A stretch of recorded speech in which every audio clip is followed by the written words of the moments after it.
Welcome into another episode of Hockey Inside Out for the bonus content here.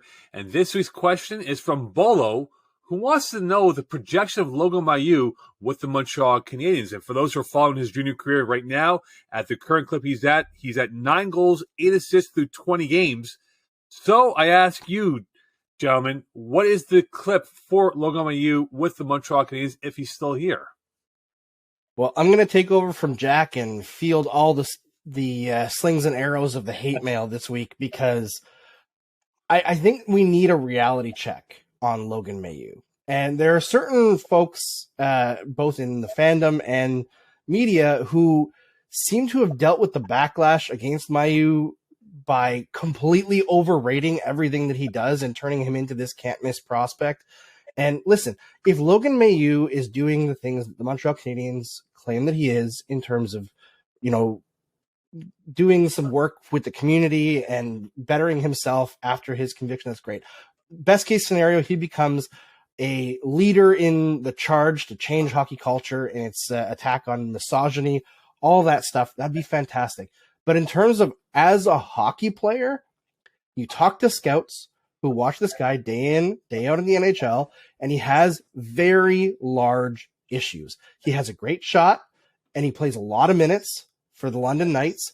That allows him to create some goals. He has some good goals this year, mostly individual efforts where he takes the puck and kind of goes coast to coast or just takes a big slap shot and it goes in. But scoring on a 17-year-old goaltender is a lot different than the NHL. And his big issue is a lot of the same issues that we saw with Jesperi Kotkaniemi, and it's something called layering, right? Where you have a skill or a couple of skills, but you can't combine them together to make plays.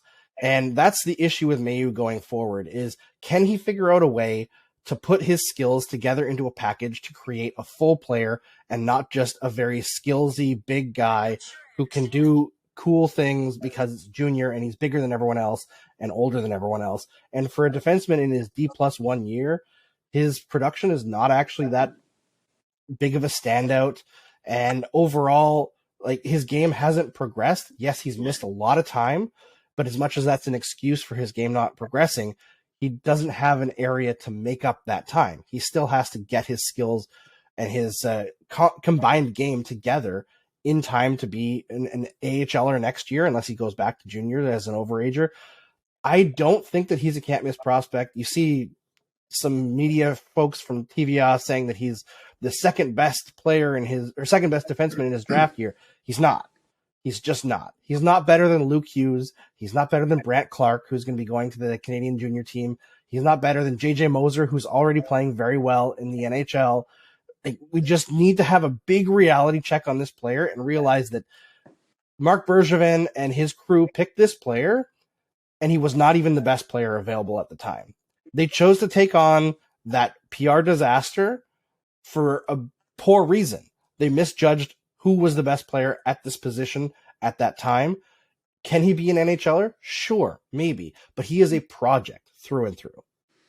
I had to laugh. There's a video being posted of him, taking the puck way back in his own zone, and then a nice burst of speed kind of up to the blue line. He kind of slows down, takes a look, and then another burst. And the guy has a nice burst of speed. And he goes right between, splits the defense and scores. And everybody's raving about this. I said, well, yeah, but I saw Alex Galchenyuk try to do this for however many years he was here, except Galchenyuk liked it better if there were 4 people defending him instead of 2. But, it's not going to work like that in the NHL. You're going to be the bug on the glass if you try that most times. Now and then you're going to get away with it. But, some of the guys that are back there have the speed that you do. They're bigger than you do. They've been playing the game for 10 years at the NHL level, and they're going to cream your ass. So I agree with everything Andrew says. I think potential NHL player, yes, but not the superstar in the future at all.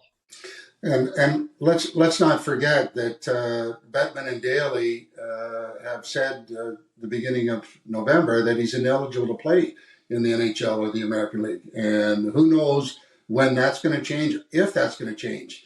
You see what happened in Boston with Miller, And, they're trying to make a strong statement saying this type of stuff in our league is unacceptable. We don't want it.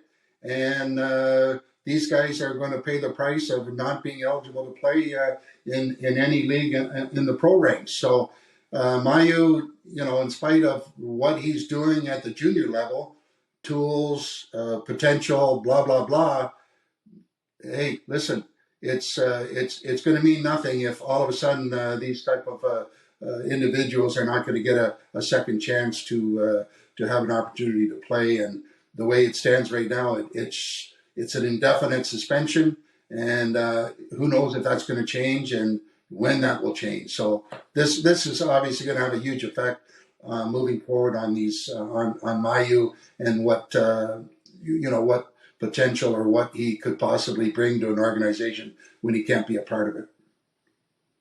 I was going to bring up quickly here, guys. Let's take away the controversy, the awful thing that he did before he got drafted by the Montreal Canadiens. He's taken at that position by Marc Bergevin. Would that have been deemed a great value pick by the Habs to get Mailloux at that position that they took him a couple years ago?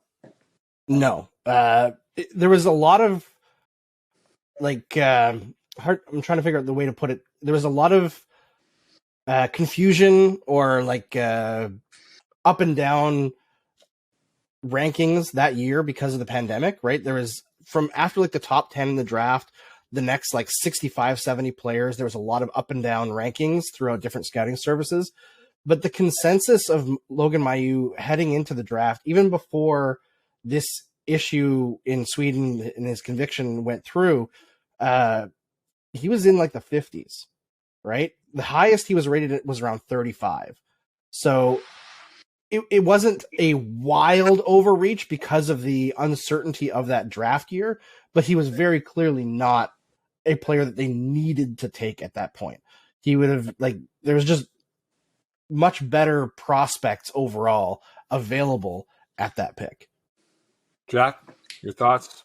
Yeah, I think I was stunned when it happened because I didn't expect them to draft him at all. It was such a boring draft. It was the most boring draft I've ever watched because it was a Zoom draft and nothing had the immediacy. I was grateful not to have the owner coming up with his 16 grandkids onto the stage to announce the pick.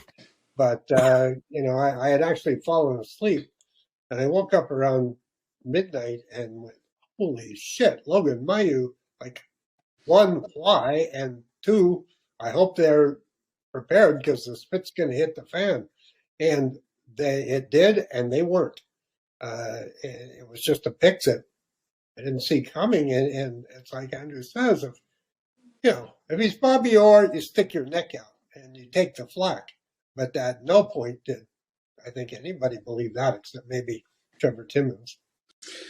I mean, in speaking with Rob Ramage about him, they like him. They like what, he could possibly bring. But for me, there's really a lot of uncertainty as far as how the league is going to handle this situation. And it seems to be quite unclear as far as where we go from here and where this young man,